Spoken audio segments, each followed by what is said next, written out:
तत्काल न्यूज, आवाज हिंदुस्तान की।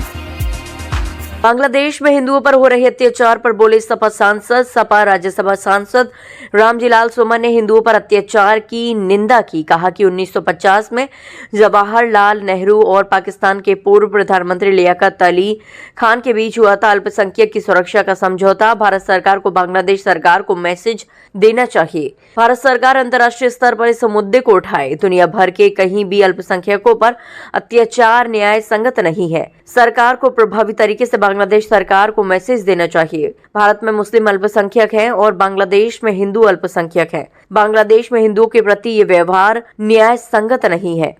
उस समय पाकिस्तान था और ये बांग्लादेश को उस समय हम लोग पूर्वी पाकिस्तान कहते थे।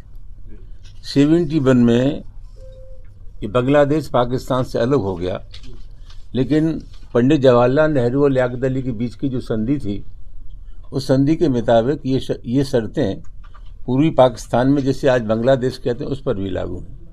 असल सवाल क्या है? असल सवाल हमारा ये है कि पूरी दुनिया में जहाँ जहाँ अल्पसंख्यक हैं, हमारे हिंदुस्तान में अल्पसंख्यक मुसलमान हैं, पाकिस्तान और बांग्लादेश में अल्पसंख्यक हिंदू हैं, जम्मू कश्मीर में अल्पसंख्यक हिंदू हैं, तो दुनिया में जहाँ जहाँ अल्पसंख्यक लोग हैं, उन अल्पसंख्यक लोगों को जातीय धर्म के नाम पर निशाना न बनाया जाए, इसकी समाजवादी पार्टी घोर निंदा करती है। और हम दुनिया में जहाँ जहाँ अल्पसंख्यक समाज के लोग रहते हैं, हम उनके साथ हैं।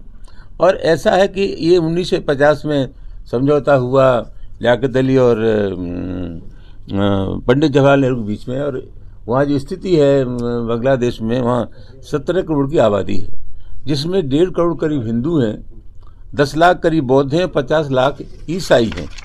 तो कुल मिलाकर के समय समय पर, जैसे मैंने 1950 की बात की, फिर 1948 में संयुक्त राष्ट्र संघ, 150 से ज़्यादा देश, फिर 1966 में, फिर 1992 में, समय समय पर हम लोगों ने अपनी इस प्रतिबद्धता को दोहराया है दुनिया के लोगों ने कि जहाँ अकलियत के लोग हैं, अल्पसंख्यक लोग हैं, उनके ऊपर किसी भी प्रकार का अत्याचार न किया जाए। आज आप लोगों को इसी वजह से हमने तकलीफ दी है कि हम पूरी दुनिया में जहाँ अल्पसंख्यक लोग हैं, उनको किसी प्रकार की क्षति न हो, उनके जज्बात से खिलवाड़ न हो, उनकी धार्मिक आस्था पर चोट न हो। यही विनम्र प्रयास है हमारा, और इसी वजह से प्रेस कॉन्फ्रेंस बनाई। इसको जिम्मेदार मानते हैं आप, ये जो कुछ लोगों के साथ हुआ? देखिए, जहाँ तक ये तो एक मानसिकता है, लेकिन हम सिर्फ ये कहना चाहते हैं कि पूरी दुनिया में जो करार हमने किए, जिसमें 150 देशों से ज़्यादा लोग उसमें शामिल थे, हिंदुस्तान की सरकार को बहुत सख्ती से विश्व मंच पर इस बात को उठाना चाहिए कि जो कमिटमेंट है हमारा, उस कमिटमेंट को पूरा करें और बहुत ही प्रभावी डायलॉग भारत की सरकार करे। सरकार की भूमिका को कैसे देखते हैं आप? सरकार की जो प्रभावी भूमिका होनी चाहिए, ऐसा मैं मानता वो नहीं है। एक छोटा देश जिसको 1971 में हमने बनाया बांग्लादेश को, अगर हम चाहते तो उस बांग्लादेश को अपने हिस्से में मिला सकते थे, हिंदुस्तान का हिस्सा भी वो बन सकता था, लेकिन नहीं, हमने उसको जीता। लेकिन जीतने के बाद शेख मुजीबुर रहमान को वहाँ की ताकत सौंप दी। तो कुल मिलाकर के जो देश हमने बनाया, उस प्रकार उस देश की ये घिनौनी हरकत किसी भी कीमत पर बर्दाश्त काबिल नहीं है, और हम उसकी घोर निंदा करते हैं। और फिर मैं दोहराना चाहूँगा कि दुनिया में जहाँ भी अल्पसंख्यक लोग हैं, हम समाजवादी पार्टी के लोग उनके साथ हैं, उन पर किसी भी कीमत पर अत्याचार नहीं होना चाहिए। सपा ये मानती है कि बांग्लादेश को भारत का ऐसा होना चाहिए था?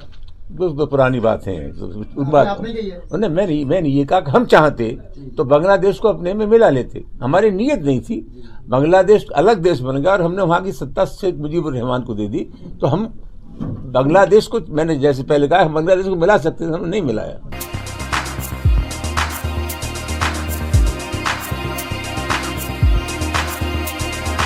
तत्काल न्यूज, आवाज हिंदुस्तान की।